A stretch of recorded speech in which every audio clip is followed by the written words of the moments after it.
महाराष्ट्र चुनाव से जुड़ी हुई बड़ी खबर। उद्धव गुट ने पहली लिस्ट जारी कर दी है। उद्धव गुट ने 65 उम्मीदवारों की पहली लिस्ट जारी की।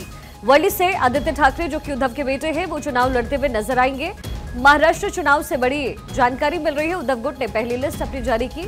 उद्धव गुट ने सबसे पहले 65 उम्मीदवारों के नाम को जारी किया है। ये पूरी सूची में वर्ली से आदित्य ठाकरे चुनाव लड़ते हुए नजर आने वाले हैं। महाविकास आघाड़ी में अभी सीट शेयरिंग का फॉर्मूला तय नहीं हुआ है, लेकिन उद्धव ठाकरे की तरफ से 65 उम्मीदवारों की ये लिस्ट जारी कर दी गई है, जिसमें उनके बेटे आदित्य ठाकरे का नाम है। इसके साथ ही महादेव पाठक, भिवंडी ग्रामीण, अच्छा कौन कौन सी वो सीट्स है वो भी आपको एक बार बता देते हैं। कोपरी, ठाणे, एरोली, ये वो तमाम सीटें जहां पर प्रत्याशियों के नाम का ऐलान हुआ है। गोरेगांव, अंधेरी पूर्व, चेंबूर, इसके साथ ही कुर्ला, भांडू पश्चिम से, डोंबिवली से, अंबरनाथ से, भिवंडी से प्रत्याशियों के नाम का ऐलान कर दिया गया है। इसके साथ ही उद्धव गुट की तरफ से ये पहली लिस्ट है जो जारी की गई है। 65 उम्मीदवारों की लिस्ट जारी, जिसमें वर्ली से आदित्य ठाकरे चुनाव इस बार लड़ते हुए नजर आएंगे। आदित्य ठाकरे चुनाव लड़ने वाले हैं। 40 गांव से उन्मेष पाटिल, ये 65 उम्मीदवारों की सूची यहां पर इस लिस्ट में 65 उम्मीदवारों के नाम का ऐलान उद्धव गुट की तरफ से किया गया है। लेकिन सबसे बड़ी बात और इंटरेस्टिंग ये है कि महाविकास आघाड़ी में अभी तक सीट शेयरिंग का फॉर्मूला तय नहीं हुआ है। अब ऐसे में सवाल ये कि क्या उद्धव ठाकरे अकेले ही 288 सीटों पर चुनाव लड़ेंगे या फिर आने वाले समय में रणनीति में बदलाव होगी, क्योंकि कांग्रेस अभी भी सीट शेयरिंग के फॉर्मूले पर मंथन कर ही रही है। इसी बीच उद्धव ठाकरे की तरफ से 65 उम्मीदवारों के नाम का ऐलान कर दिया गया है, जिसमें उनके बेटे आदित्य ठाकरे का नाम भी शामिल है, जो कि इस बार भी वर्ली से चुनाव लड़ते हुए नजर आने वाले हैं। उद्धव गुट ने पहली लिस्ट जारी कर दी है। ये सूची आपके सामने है। 65 उम्मीदवारों के नाम का ऐलान उद्धव गुट की तरफ से किया गया है। वर्ली से आदित्य ठाकरे चुनाव लड़ते हुए नजर आने वाले हैं। इससे पहले जब बीजेपी के साथ शिवसेना थी, उद्धव ठाकरे थे, तो मुख्यमंत्री पद को लेकर के जिरे हुए और उसके बाद उनका गठबंधन टूटा। महाविकास आघाड़ी में वो शामिल हो गए। कांग्रेस के साथ उन्होंने हाथ मिलाया। लोकसभा के चुनाव में भी उन्होंने साथ दिया। लेकिन लगता ऐसा है कि महाराष्ट्र के विधानसभा चुनाव में ये साथ आगे नहीं रहने वाला है। न्यूज रूम से मेरे सहयोगी आयुष इस समय हमारे साथ कनेक्टेड हैं। आयुष, ऐसा लग रहा है कि महाविकास आघाड़ी में टूट जो है उसकी शुरुआत हो चुकी है, क्योंकि उद्धव ठाकरे पहले से ही बड़े आश्वस्त लग रहे थे और कहीं ना कहीं उनकी तरफ से मैसेजिंग भी साफ थी कि अगर सीट शेयरिंग पर फॉर्मूले पर अगर बातचीत नहीं बनी तो फिर शायद अकेले ही चुनावी मैदान में उतरेंगे। बिल्कुल, देखिए शिखा, आज ही संजय राउत की तरफ से स्टेटमेंट जारी किया गया था और कहा गया था कि आज ही कुछ ही वक्त में लिस्ट सामने आएगी। हालांकि उनकी तरफ से कहा गया था कि संयुक्त प्रेस कॉन्फ्रेंस की जाएगी और तीनों दल के नेता मौजूद रहेंगे। तस्वीरें कुछ सामने आ रही, देखना ये है कि ये क्या फिलहाल सीधी तस्वीरें हैं और अगर ऐसा है तो ऑफिशियल अनाउंसमेंट सीट शेयरिंग की भी होगी। लेकिन सबसे बड़ा फैक्ट ये है कि उद्धव ठाकरे ने सबसे पहले अपनी लिस्ट जारी कर दी है और संजय राउत की तरफ से इशारा किया गया था। आज ही लगातार बैठकों की दौर के बाद ये सवाल उठ रहा था कि एक तरफ जहां शिवसेना शिंदे गुट की तरफ से लिस्ट जारी की गई कल, उसके पहले बीजेपी ने अपने 99 उम्मीदवार घोषित कर दिए थे। अजित पवार गुट की तरफ से भी आज उम्मीदवारों की पहली लिस्ट जारी की गई, जिसके बाद महाविकास आघाड़ी पर यह दबाव था कि सीट शेयरिंग का फॉर्मूला फाइनल किया जाए और साथ ही लिस्ट जारी की जाए। उसमें लगातार विपक्षी अलायंस जो है वो पिछड़ता दिख रहा था। इन सब के बीच आज उद्धव ठाकरे की तरफ से लिस्ट जारी की गई है। आयुष भाई, मैं लौटती हूँ आपके पास। इसी बीच संजय राउत क्या कह रहे हैं, आपको डिटेल बताएंगे। चलो, सभी सगळ्या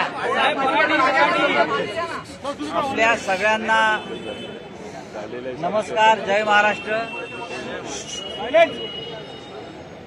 आपण गेले काही दिवस आम्हाला सगळ्यांना सन्माननीय नाना पटोलेजी, सन्माननीय जयंतराव पाटीलजी, सन्माननीय बाळासाहेब थोरात, सन्माननीय विजय वडेट्टीवारजी, सन्माननीय अनिल देसाईजी, नाना गवंडेजी, आमचे अनिल देशमुख साहेब, नाना गवंडेजी, सगळ्यांना तुम्ही कायम पकडून विचारायचं की महाविकास आघाडीचं जागा वाटप काय झालं, किती झालं, कसं झालं, होतंय की नाही, होणार आहे की नाही। आता आम्ही सगळे इथे एकत्र आहोत। आमची शेवटची बैठक आता माननीय शरद पवार साहेबांसमोर पार पडली आणि पवार साहेबांनी आम्हाला सांगितलं की मीडियासमोर जाऊन तुम्ही आता घोषणा करा। आयुष हमारे साथ लगातार न्यूज रूम से कनेक्टेड है। आयुष, ये जो तमाम बातें संजय राउत की तरफ से कही जा रही है, उन्होंने कहा कि पवार से उनकी मुलाकात हुई है, विचार विमर्श हुआ है और लगातार कोशिश यही रही है कि ये टीम संगठित होकर के चले। बिल्कुल, जिसका जिक्र किया जा रहा था, संजय राउत ने आज सुबह ही कहा था कि कुछ ही वक्त में नाम सामने आ जाएंगे, सीट शेयरिंग का फॉर्मूला सामने आ जाएगा। और जाहिर बात है कि अभी संजय राउत की तरफ से और बाकी जो कांग्रेस के नेता हैं, साथ ही एनसीपी के नेता, उनकी तरफ से ये आंकड़ा जाहिर किया जाएगा कि कितने सीटों पर कौन चुनाव लड़ रहा है। और सबसे अहम फैक्टर इसमें होने वाला कि क्या शिवसेना ज्यादा सीटों पर चुनाव लड़ेगी या फिर कांग्रेस, जो सबसे बड़ा दल अभी तक अलायंस में रहा है। लोकसभा चुनाव में भी वो रिफ्लेक्ट हुआ, 13 सीटें सबसे ज्यादा कांग्रेस ने हासिल की। क्या कांग्रेस ज्यादा सीटों पर चुनाव लड़ेगी, इसी बात को लेकर एक टसल भी था। और इसके अलावा मुंबई और विदर्भ की तकरीबन 20 सीटें ऐसी थी जिसको लेकर दोनों दलों में सहमति नहीं बन पा रही थी, लेकिन कई दौर की बैठकें हुई हैं। उन बैठकों के बाद ये समझौता हो गया है और अब ऑफिशियल सीट शेयरिंग का जो फॉर्मूला है वो जाहिर किया जा रहा है। लेकिन उससे ठीक पहले उद्धव गुट की तरफ से लिस्ट जारी कर देना भी एक कदम आगे बढ़कर ये दर्शाता है कि उद्धव ठाकरे का जो पूरा गुट है, उनकी शिवसेना जो है, वो कांग्रेस पर एक तरह से साइकोलॉजिकल भी दबाव बनाना चाहती है लिस्ट जारी करके। इसी तरह से लगातार ये भी कहा जा रहा था कि उद्धव ठाकरे प्लान बी पर भी काम कर रहे हैं। हो सकता है कि 288 विधानसभा सीटों पर वो अकेले चुनाव लड़ लें। ये भी कहा जा रहा था कि उन्होंने देवेंद्र फडणवीस से मुलाकात की। इस तरह की भी खबरें लगातार फ्लोट की जा रही थी, लेकिन उन सब के बावजूद शायद वो दबाव काम आया। कितना काम आया ये देखना होगा कि आंकड़ा क्या रहता है सीट शेयरिंग फॉर्मूले में। लेकिन फिलहाल महाविकास अघाड़ी ने एक लंबे दौर की बैठकों के बाद, बातचीत के बाद सीट शेयरिंग फॉर्मूले पर शायद समझौता बना लिया है। लेकिन उसमें सबसे बड़ा फैक्टर शिखा यही होगा जिसका जिक्र आप भी कर रही थी कि क्या उद्धव ठाकरे का गुट ज्यादा सीटें पाता है या कांग्रेस ज्यादा सीटों पर लड़ती है, क्योंकि एक अस्तित्व की लड़ाई भी है दोनों दलों के लिए। हाँ, और चूंकि हरियाणा में जिस तरीके से चुनावी हार का सामना कांग्रेस ने किया है, जाहिर है जब बात महाराष्ट्र की होती है तो वहां पर ये प्रेशर पॉलिटिक्स शायद काम भी कर जाए उद्धव ठाकरे के लिए। बिल्कुल, और लेकिन कांग्रेस की भी दिक्कत है क्योंकि लोकल पीसीसी जो है, नाना पटोले, वो नहीं चाहते कि उद्धव ठाकरे की पार्टी ज्यादा सीटों पर चुनाव लड़े। पिछली बार भी अगर परफॉर्मेंस वाइज देखा जाए तो 56 सीटें शिवसेना, जो संयुक्त शिवसेना थी, उसने हासिल की थी। उसके बाद उसमें टूट हुई और एक बड़ा हिस्सा जो है, लगभग 38-40 विधायक जो है वो एकनाथ शिंदे के साथ चला गया था। कई सारे तर्क वहां रखे जा रहे थे, लेकिन कांग्रेस के साथ दिक्कत यह है कि हरियाणा की हार के बाद कांग्रेस पर यह दबाव बढ़ा कि वो अपने साथी सहयोगियों को लेकर आगे बढ़े, क्योंकि माना जा रहा था कि आम आदमी पार्टी और शायद अगर समाजवादी पार्टी साथ देती तो 2-4 सीटों का फर्क जो है वो हरियाणा में नजर आता। उसके लिए एग्जाम्पल दिया गया जम्मू कश्मीर का कि देखिए यहां अलायंस साथ लड़ा, यहां पर सरकार बन गई और हरियाणा में अकेले लड़ने का नुकसान हुआ। तो ये एक दबाव था कांग्रेस पर और शायद यही वजह है कि अब शायद कांग्रेस सीटों का त्याग करेगी या देखना होगा कि आंकड़ा क्या रहता है। लेकिन पहली लिस्ट जो है उद्धव गुट की जारी हुई है और उसमें आदित्य ठाकरे का एक बड़ा नाम है। वर्ली से पिछली बार भी इलेक्शन में उन्होंने डेब्यू किया था, चुनाव जीते थे वो लगभग 70-75 हजार वोटों से, और इस बार भी उनको वहीं से टिकट दिया गया है। और सबसे बड़ी बात ये है और सवाल भी ये है आयुष कि अगर इस बार अगर उद्धव ठाकरे का ये जो मैजिक है वो काम करता है और सीट शेयरिंग फॉर्मूले पर सहमति बनती है, तो पिछली बार बीजेपी से जो वो अलग हुए, महायुति से जो वो अलग हुए, उसके बाद महाविकास अघाड़ी में शामिल हुए, वो मुख्यमंत्री पद को लेकर के था। और चूंकि आदित्य ठाकरे का नाम इस पहली सूची में है, तो क्या आदित्य ठाकरे के नाम पर सहमति बन पाएगी? शायद उद्धव ठाकरे कोशिश करें इस बात को प्रोजेक्ट करने की, लेकिन शरद पवार मंझे हुए खिलाड़ी हैं महाराष्ट्र की राजनीति के। लेकिन एक बहुत बड़ा फैक्टर ये भी कि महाराष्ट्र में अभी तक पिछले 40 सालों में कोई भी रीजनल पार्टी अपने दम पर बहुमत का आंकड़ा हासिल नहीं कर पाई है। तो जाहिर बात है 2 अलग अलग अलायंस है, 3-3 दलों का ये गठबंधन। सभी को ये पता है कि दूसरे दल का साथ लेकर ही आंकड़ा हासिल किया जा सकता है और उतनी सीटों को कॉन्टेस्ट किया जा रहा है, तो ये दिक्कत होगी। उद्धव ठाकरे के सामने ये चुनौती जरूर, जिसका जिक्र आपने शिखा किया कि वो शायद वो पिछली बार भी चाह रहे थे कि आदित्य ठाकरे का नाम आगे बढ़े, नहीं बढ़ा, फिर उद्धव ठाकरे को खुद आगे आकर शपथ लेनी पड़ी, उनके नाम पर सहमति बनी और इस बार भी उनका दल ये चाह रहा था, खास करके संजय राउत लगातार इस बात। आयुष, लौटती हूँ मैं आपके पास। इसी बीच एक और बड़ी खबर है, महाविकास अघाड़ी में सीट बंटवारे पर विवाद सुलझ गया है। शिवसेना, उद्धव ठाकरे गुट, कांग्रेस और एनसीपी पे समझौता हुआ है। 85-85-85 के फॉर्मूले पर चुनाव अब लड़ा जाएगा। एमबीवी में सीट बंटवारे का फॉर्मूला सेट हो चुका है, यानी शिवसेना, उद्धव ठाकरे गुट, कांग्रेस और शरद पवार की एनसीपी 85-85-85 सीटों पर चुनाव लड़ने वाली है।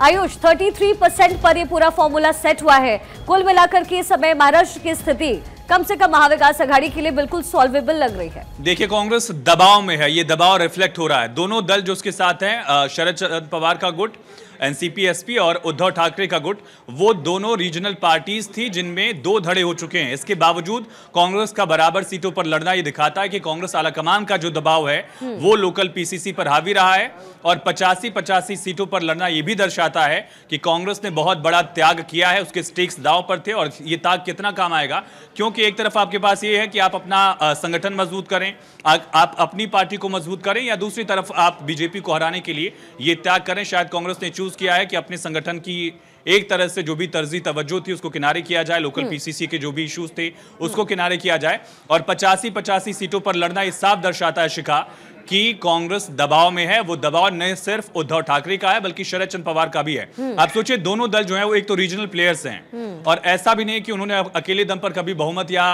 बहुमत के करीब का भी आंकड़ा हासिल किया हो, और इन दोनों दलों में 2-2 गुट हो गए थे।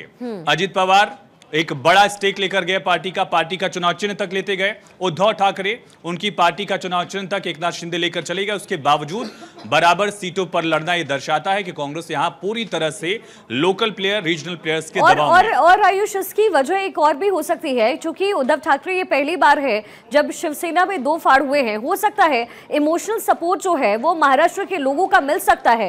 एक फैक्टर और इसमें शिखा जो सामने आ रही बात अभी कि 270 सीटों का ये जो आंकड़ा है, अभी कुछ सीटें ऐसी हैं जिन पर बातचीत होगी। अच्छा। और दबाव था 18 सीटों पर अभी बातचीत होनी बाकी है, यानी ये 270 पर जो है ये फॉर्मूला सेट किया गया है 85-85-85 का, यानी 18 और सीटें हैं। अब देखना इंपॉर्टेंट यहां पर यह है कि 18 सीटों पर कौन अपना कब्जा करता है और कांग्रेस इस पर कितना खेल पाती है। सत्यप्रकाश सोनी भी मेरे सहयोगी मेरे साथ ग्राउंड जीरो से कनेक्टेड है। सत्यप्रकाश, ये फॉर्मूला सेट हुआ है 270 पर, क्या लग रहा है इस समय, क्या कांग्रेस दबाव में है या 18 सीटों को अपने साथ जोड़ करके एक अलग तरीके से कांग्रेस आगे बढ़ना चाहती है? बिल्कुल शिखा जी, देखिए एक सीधे तौर पर दिख रहा है कि किस तरह से कांग्रेस दबाव में अब आ गई है, क्योंकि कल जिस तरह से उद्धव ठाकरे ने अल्टीमेटम दिया था कि आज के आज जो है शिवसेना का फार्मूला तय कर लीजिए, अन्यथा वह लोगों को की घोषणा कर देंगे। अब ऐसे में कांग्रेस लगातार कोशिश कर रही थी कम से कम 100 के आंकड़े को छू लिया जाए, लेकिन आज सुबह संजय राउत ने भी कहा था कि शिवसेना भी 100 के आंकड़े को छुएगी। अब ऐसे में जो बंटवारा हुआ, अब समझिए कि जो विवाद था वो सीट शेयरिंग के नंबर को लेकर था, लेकिन अब क्लियर हो गया है कि 85-85-85 तीनों दलों को जो है दे दिया गया है। 18 सीटों पर अभी भी मंथन बाकी है। हालांकि शरद चंद्र पवार के नेतृत्व में यह बैठक हुई जिसमें यह आंकड़ा निकलकर सामने आया कि कम से कम 85-85 सीटों का आंकड़ा लोगों के सामने रखिए। ठीक है सत्यप्रकाश, लौटते हुए मैं आपके पास हमारी पॉलिटिकल एडिटर अदिति नागर भी इस समय हमारे साथ न्यूज रूम में कनेक्टेड है और आयुष की भी मौजूदगी है। अदिति, क्या लग रहा है, ये पूरा फॉर्मूला सेट हो गया है? संजय राउत कम से कम आश्वस्त नजर आ रहे हैं। इससे पहले बीजेपी की तारीफ एक आध लेख में उन्होंने किया है, तो ऐसा लग रहा था कि स्थिति डावाडोल महाराष्ट्र में हो सकती है उद्धव गुट के लिए। क्या एक दबाव वाला फैक्टर जो है वो काम आया है? देखिए, यहाँ पर 2 चीजें हुई हैं। पहला तो वो जो एक चर्चा थी कि क्या होगा, कौन बड़ा भाई होगा, तो यहाँ पर आयुष बड़े भाई वाला फैक्टर खत्म किया और कहा ये कांग्रेस अगर कम सीटों पर लड़ती तो जाहिर तौर पे कांग्रेस जैसी एक राष्ट्र पार्टी के लिए सवाल उठता कि क्या हरियाणा हारने के बाद उनके सहयोगी दल उन पे दबाव डाल रहे हैं। लेकिन एक उद्धव ठाकरे फैक्टर जरूर है, भले ही 85-85-85 पर बात हो गई हो, उसके बाद भी अभी आयुष आपसे जिक्र कर रही थी तो 255 आपने बताया सीटें, 270 पे सहमति बनने की बात है और बाकी की 33 सीटें या तो अलायंस या निर्दलीय तमाम अलग छोटी दलों को दी जाएंगी। ये ठीक वैसा ही स्ट्रैटेजी। पर एक बार आयुष आप बताएं कि उद्धव ठाकरे उन लोगों में से नहीं है। उद्धव ठाकरे खुद को अगला मुख्यमंत्री के रूप में देखते हैं, क्योंकि कहीं ना कहीं ये ईगो लड़ाई है जो वो भारतीय जनता पार्टी को जवाब देना चाहते हैं। उसी कुर्सी की लड़ाई में उद्धव ठाकरे ने अपनी बिल्कुल विपरीत विचारधारा के अलायंस के साथ जाकर खड़े हुए और उद्धव ठाकरे इतने नाराज हो गए थे कि संजय राउत तो वॉकआउट कर गए और उद्धव ठाकरे ने दिल्ली में मैसेज दिया था कि हम नाना पटोले से बात करेंगे ही नहीं। ऐसी स्थिति में उद्धव ठाकरे को 85 पर मनाना कि, और क्योंकि सवाल क्या होता है, जिसकी अब सिर्फ एक बात होती है, जिसकी स्ट्राइक रेट ज्यादा होगी वो मुख्यमंत्री का दावेदार होगा अगर परफॉर्मेंस अच्छी होती है और जीत के दायरे में आते हैं। तो सवाल ये उठता है कि अगर 85 पे जो सबसे ज्यादा विधायक लेकर आता है वो चुनाव जीतेगा। लेकिन यहाँ पे 33 सीटें ऐसी भी हैं जो जाएंगी या तो लोकल जो पार्टी पॉलिटिकल पार्टीज हैं जिनका दबदबा है। सवाल ये उठता है कि अब भारतीय जो एमवीए है, महाविकास आघाड़ी ने महायुति की स्ट्रैटेजी यानी खास तौर पे भाजपा की स्ट्रैटेजी ली है। भाजपा ने भी अलायंस अलग अलग तरीके से, लेकिन इंडिपेंडेंस पर दाव जो हरियाणा में हुआ और नए छोटे दलों पर दाव चलने की बात यहां पर भारतीय जनता पार्टी की थी। और कैसे वोट में सेंधमारी करना हो, यहाँ पर जो लड़ाई और ये एकजुटता का जो जिक्र था, जो जनता के बीच में जा रहा था कि महाविकास आघाड़ी अगर सरकार में आएगी तो भी लड़ाई करती रहेगी, वो लड़ाई का एक न्यूट्रलाइजेशन किया है जिससे पॉलिटिकल पार्टी आरोप न लगा सके कि वहां सब कुछ ठीक नहीं है। हालांकि 4 घंटे की बैठक कल मंगलवार को हुई, उससे पहले 9 घंटे की बैठक हुई, वॉकआउट हुआ, नाराजगी हुई, लेकिन आखिरकार शायद शरद पवार मनाने में कामयाब हुए। इस बीच में यह खबर भी आई थी कि शरद पवार आज और राहुल गांधी सीनियर नेताओं से उन्होंने बात की है। एक तरफ अजीत पवार नाराज चल रहे हैं, अजीत पवार भी देवेंद्र फडणवीस से मुलाकात कर सकते हैं, तो जाहिर तौर पे जब इतने बड़े अलायंस को खींचतान रहता है, लेकिन 85-85-85 की जो ये फॉर्मूला निकाला है, इससे कहीं ना कहीं कौन बड़ा भाई छोटा भाई ये सवाल खत्म हो जाता है। अदिति आपसे शिखा कुछ पूछ रही थी। जी जी, अभी तक कैलकुलेशन नहीं चल रहा था। 18 आयुष जो वो सीट्स है, 18 सीट्स जो भी रह गई हैं, ऐसा लग रहा है, अदिति से जरा सवाल पूछे कि क्या कांग्रेस या फिर उद्धव ठाकरे खुद वहां दाव चलना चाहते हैं या फिर शरद पवार? जो बाकी की सीटें 18 सीटें, हालांकि उसमें अभी आंकड़ा बढ़ भी सकता है, उस पर क्या उद्धव और ठाकरे अपना दाव चलना चाहते हैं, कांग्रेस चलना चाहती है, शरद चंद्र पवार? और अदिति मेरा आपसे एक सवाल ये कि अभी तक हम ये कैलकुलेट कर रहे थे कि कौन सा दल ज्यादा सीटों पर लड़ेगा, वो कांग्रेस होगी या उद्धव ठाकरे, लेकिन इस पिक्चर में जो हमने कैलकुलेट नहीं किया या अज्यूम नहीं किया था वो एनसीपी थी, शरद चंद्र पवार का गुट। सोचिए वो सबसे कम सीटों पर लोकसभा का चुनाव लड़ते हैं, उनकी पार्टी का एक बहुत बड़ा हिस्सा जो है वो उनके भतीजे लेकर गए, उसके बावजूद भी वो बराबर सीटों पर कॉन्टेस्ट कर रहे हैं। शरद चंद्र पवार का कद है ये या उनकी पार्टी में अभी भी दम बाकी है? देखिए, ये एग्जिस्टेंस यानी सर्वाइवल ऑफ द फिटेस्ट, ये एग्जिस्टेंस की लड़ाई है। महाराष्ट्र के चुनाव को एक आम चुनाव के नजरिए से नहीं देखा जा सकता। उद्धव ठाकरे की लड़ाई आज भी भारतीय जनता पार्टी से है, इसलिए उद्धव ठाकरे हर उस सीट पे प्रत्याशी उतारना चाहते हैं जहां शिंदे वाली शिवसेना या भाजपा प्रत्याशी उतार रही है। शिंदे वाली शिवसेना के साथ सीधी लड़ाई है और भाजपा के साथ एक मान सम्मान की लड़ाई है। इसीलिए विभद्र के जो 12 सीटें थी जिस पर भाजपा के विधायक हैं, उसको लेकर लड़ाई हुई थी कि वहां तो एमवीए का कोई विधायक नहीं तो हम ही लड़ेंगे। अब इसको समझने की जरूरत है। शिवसेना का सिंबल या नाम जिसके पास भी है, यह चुनाव बताएगा कि असली शिवसेना कौन है। एनसीपी का सिंबल किसी के पास भी हो या नाम, लेकिन यह चुनाव बताएगा कि चाचा चाचा हैं या भतीजा चाचा के बड़े पॉलिटिकल गुरु निकले। तो जाहिर तौर पे यहाँ पर एग्जिस्टेंस का सवाल है और वही सवाल भारतीय जनता पार्टी के लिए भी है। भारतीय जनता पार्टी ने पिछले 5 साल जिस तरीके से उठापटक रही, भारतीय जनता पार्टी ने वो देखा, कई आरोप भारतीय जनता पार्टी के पास लगे आयुष। ऐसी स्थिति में और भारतीय जनता पार्टी ने उद्धव ठाकरे से अलग होकर अपना मुख्यमंत्री भी नहीं बनाया। देवेंद्र फडणवीस जो मुख्यमंत्री थे उनका कद कम किया, उनको डिप्टी सीएम बनाया। ये सब सैक्रिफाइस करने के बाद क्या 2024 के चुनाव के नतीजों में भारतीय जनता पार्टी वो अचीव कर पाएगी जिसके लिए पिछले 5 साल का स्ट्रगल हुआ? इसलिए ये और कांग्रेस के लिए, कांग्रेस हरियाणा में हारने के बाद एक एग्जिस्टेंस की लड़ाई है, क्योंकि जम्मू कश्मीर में एकदम मुट्ठी भर कांग्रेस नहीं है। ऐसे में अगर महाराष्ट्र में भले ही वो ज्यादा सीटों पे जीते या नहीं जीते, नाना पटोले के अस्तित्व की तो बात है ही है, लेकिन कांग्रेस का एमवीए महाविकास आघाड़ी अगर सत्ता में नहीं आता तो आप इमेजिन कीजिए वो राहुल गांधी जो लीडर ऑफ ऑपोजिशन की इमेज में घूम रहे हैं, उनकी इमेज को लेकर क्या सवाल करेगी भारतीय जनता पार्टी। इसलिए ये एग्जिस्टेंस की लड़ाई ना सिर्फ पॉलिटिकल पार्टी के लिए, खुद महाराष्ट्र की अस्मिता का सवाल है। और महाराष्ट्र की अस्मिता के सवाल के साथ साथ कांग्रेस की अस्मिता की भी सवाल हो जाती है, क्योंकि ऐसा लगा कि हरियाणा में कांग्रेस चुनाव जीत ही रही थी और जीते जीते कांग्रेस जो है वो हार गई। सत्यप्रकाश पे लगातार हमारे साथ ग्राउंड जीरो से बने हुए हैं। सत्यप्रकाश, ये जो 85 का फॉर्मूला सेट हुआ है उसकी पीछे कोई खास वजह है? क्योंकि अगर सहमति बराबरी में तीनों में बन चुकी है और 33 सीट अगर अन्य दलों को दिया जा रहा है, तो क्या कॉन्सेप्ट, क्या कुछ लिया गया है यहाँ से? बिल्कुल शिखा जी, देखिए ये बिल्कुल समझने वाली बात है कि आखिरकार कांग्रेस कैसे मान गई। कांग्रेस इसलिए कि कांग्रेस अपने आप को बड़ी भाई के तौर पर देख रही थी, सबसे ज़्यादा सीटें मांगने की बात कर रही थी, लेकिन शिवसेना ने भी पीछे हटा नहीं। शिवसेना की तरफ से लगातार दबाव बनाया गया। शिवसेना की तरफ से बार बार ये कहा गया कि जब आप गठबंधन की बात करते हैं, जब आप सहयोगी दल की बात करते हैं, तो आंकड़े में आप बड़े कैसे हो सकते हैं। एक तरफ आप कहते हैं कि मुख्यमंत्री का चेहरा वही होगा जो ज्यादा सीटें लाएगा, जिसका स्ट्राइक रेट ज्यादा होगा। अब ऐसे में अगर कम सीटें मिलती है तो जाहिर तौर पर यह सवाल खड़ा होता है कि जब कम सीटें पर कोई चुनाव लड़ेगा तो उसकी स्ट्राइक रेट कम हो जाएगी। बिल्कुल, कोशिश कम से कम सारी पार्टीज कर रही है और जाहिर है कांग्रेस भी अपने सिर पर ये ठीकरा लेना नहीं चाहती। सत्यप्रकाश, बहुत शुक्रिया। आयुष और अदिति, आपका भी बहुत बहुत शुक्रिया।